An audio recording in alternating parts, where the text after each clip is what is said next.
persediaan barang sebesar 1.600.000, terus dihitung penjualannya berapa, 3 juta kan penjualannya, karena harga jualnya tadi 750.000 dikalikan 4 TV 3 juta, terus ini biaya-biaya yang timbul sama, terus ketemu laba konsistensinya 722.000.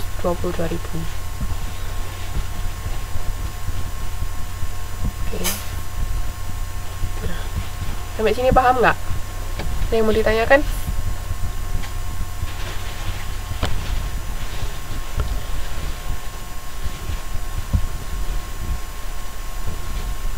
Itu 1.600.000 Mbak, sorry, dari Mbak Nuriani ini 2.400.000 ditanyakan yang apanya Mbak?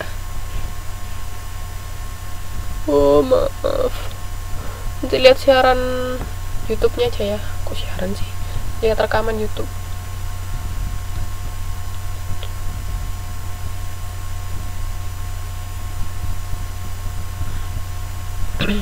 Untuk yang apa? Untuk yang beban pokok.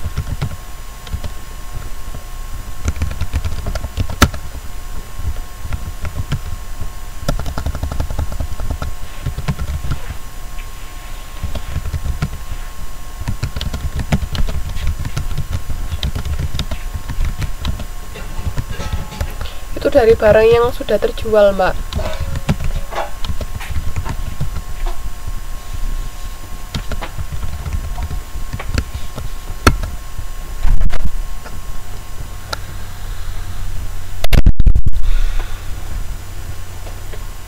Jadi makanya 4 kali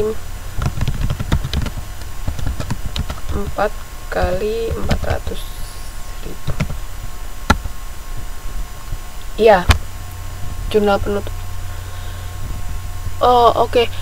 Oh ya Mbak Musyani, Mbak Nopi tolong diingatkan tugasnya belum dikumpulkan ya, soalnya besok saya harus setor tugas ke pengurus,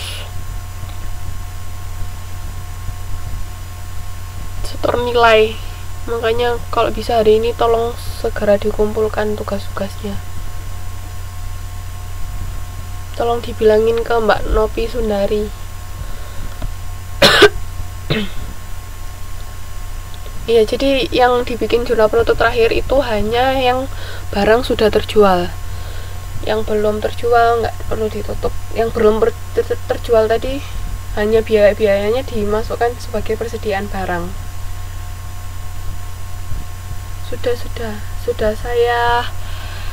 Sudah saya balas emailnya. Sudah kayaknya tadi Mbak Supriyati sama Mbak Yanti.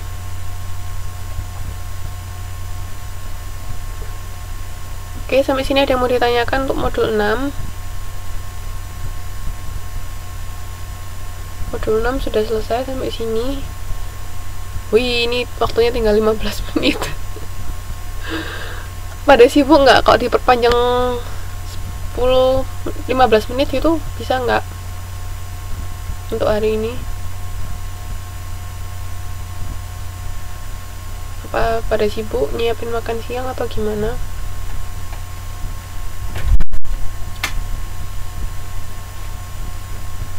Diselesaikan, langsung diselesaikan lagi masuk. Ini pada sibuk nggak, mau pas hanya sampai jam 12 atau bisa diperpanjang, karena ini kita masuk modul 7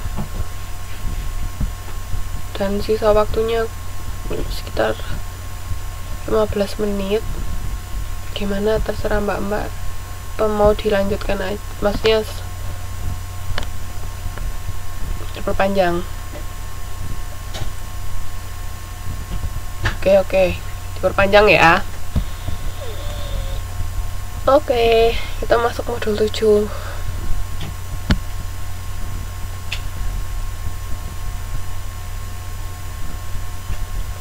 Oke, nah dari tadi itu kan modul 6 kita mencatat dari sisi siapa? Ayo. Ya. Dari tadi kita mencatat dari sisi siapa?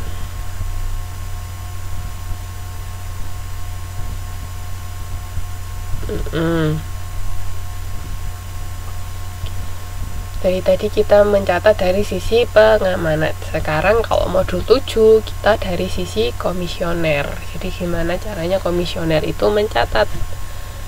Sebenarnya sama metodenya. Metodenya sama, ada dua, laba terpisah sama laba terpisah. Ini nggak terlalu banyak kok yang modul 7. Kan modul 6 ada yang mau ditanyakan nggak sampai sini tadi modul 6? Gak ada ya. Kalau masih bingung langsung tanya ya, mumpung di sini. Oke, sekarang di sini. Nah, tadi kalau di sisi pengamanat kan ada namanya konsinyasi keluar, ya kan? Sekarang kalau dari sisi komisioner kebalikannya, ada yang namanya konsinyasi masuk. Nah, ini kapan konsinyasi masuk itu dicatat di debit? Itu ketika untuk mencatat pengeluaran beban yang ditanggung pengamanat. Itu ada. Jadi kan bebannya kan semua bakalan diganti oleh pengamanat kan, makanya itu kita tulis konsinyasi masuk di debit itu ketika kita mencatat pengeluaran beban yang ditanggung pengamanat. Terus ketika mencatat pengiriman uang ke pengamanat. Jadi pada saat si komisioner itu nyetor uang ke pengamanat, itu konsinyasi masuk dicatat di debit. Terus sama untuk mencatat pendapatan komisi, ketika mendapatkan komisi, konsinyasi masuk dicatat di debit. Nah, kapan kalau konsinyasi masuk dicatat di kredit? Itu pada saat mencatat penjualan barang-barang konsinyasi. Jadi ketika si komisioner menjual barang konsinyasi, konsinyasi masuk itu dicatat di kredit. Sama untuk mencatat pendapatan lain yang berhubungan dengan barang konsinyasi. Oke. Kita langsung masuk ini uang muka konsinyasi, jurnal untuk mencatat uang muka konsinyasi, uang muka pada kas. Nanti langsung lihat contoh soal aja. Pada akhir periode uang muka bisa diminta kembali atau dikurangkan langsung dari hasil penjualan konsinyasi. Jadi ada uang muka, tapi nanti bisa diminta kembali atau langsung dikurangkan. Jadi kayak mengurangi tadi, ketemu kayak mengurangi beban tadi. Jadi ketemu piutangnya berapa misalnya yang disetorkan ke itu ke pengamanat. Oke. Dalam neraca komisioner uang muka konsinyasi disajikan dalam bentuk piutang. Jadi nanti uang muka ini itu diganti oleh si pengamanat. Makanya pada akhir periode bisa diminta kembali atau langsung dikurangkan dari hasil penjualan. Langsung kita masuk contoh soal aja ya. Di halaman 7.5 dibuka halaman 7.5.